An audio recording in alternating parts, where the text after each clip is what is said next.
तो आजकल लोगों को ना ये थिंकिंग का और डीप थिंकिंग का और डीप इनसाइट्स का और सेल्फ रिफ्लेक्शन का बहुत शौक है। आजकल ये वाला भी बहुत चल रहा है। इनको ये नहीं पता, रसूल सल्लल्लाहु अलैहि वसल्लम ने फरमाया था कि सिरात मुस्तकीम इज अ स्ट्रेट लाइन, सीधी लाइन है, और उसमें से आपने यूं मुख्तलिफ लाइंस निकाली थी और उस पर हर पे शैतान और डीमन बैठा हुआ है।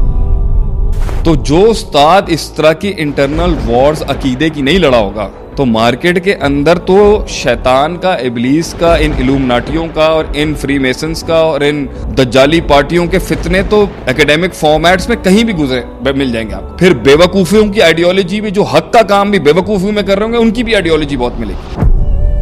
बात इंसानों के हकूक की कर रहे होंगे, काम पीछे कुछ और होगा। बात आज़ादी राय की करेंगे, काम कुछ और होगा। बात आज़ादी ख्याल की करेंगे और अच्छी बात होगी और गलत बात भी नहीं होगी और एन इस्लामिक बात होगी। लेकिन इल्म जो है ना, वो उसको इंडिकेटर सबसे स्ट्रॉन्ग देता है कि something not right. Controlling your self का मतलब ये नहीं होता कि आप अपने आप को कैद कर दें किसी चीज़ के। जो अंदर का बीस्ट है ना आपका, अनकंट्रोल्ड नफ्स है, उसे कंट्रोल करना है।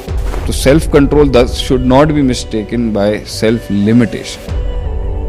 There is a battle going on inside between the nafs and the shaitan. नफ्स अपने ओवरऑल पैकेज के साथ बनाया गया था झुकने के लिए। मेरा किबर भी कमाल का, मेरी आजिज़ी भी कमाल की, जो गिरा आज किसी के आगे तो खुद के आगे ही गिर गया। नफ्स समझ ले वो सांस है जो कभी भी बहू की फेवर में हो सकती है। वो कभी भी दोस्ती कर सकती है बहू के साथ, आप जितना भर लें उसको। कोई शख्स है, वो कह रहा है कि मैं अपने स्पाउस के साथ मैं अपना आप को कंट्रोल कर करके वो सफोकेट कर चुका है। उसको नाम तो उसने सेल्फ कंट्रोल का दिया हुआ उसको, कि उसको किसी ने मशवरा दिया था, यार कंट्रोल करो, वक्त आएगा।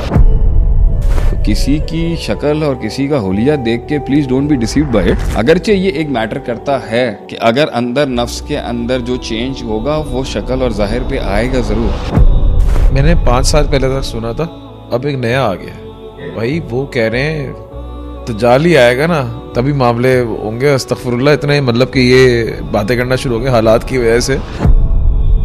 कहते हैं हमने छोटे दज्जाल देख लिए हैं, बड़े का इंतजार है। आपने नोट किया whenever you trying to do something, तो वो चीज आ जाती है जो सालों में नहीं अपीयर हुई होती कभी।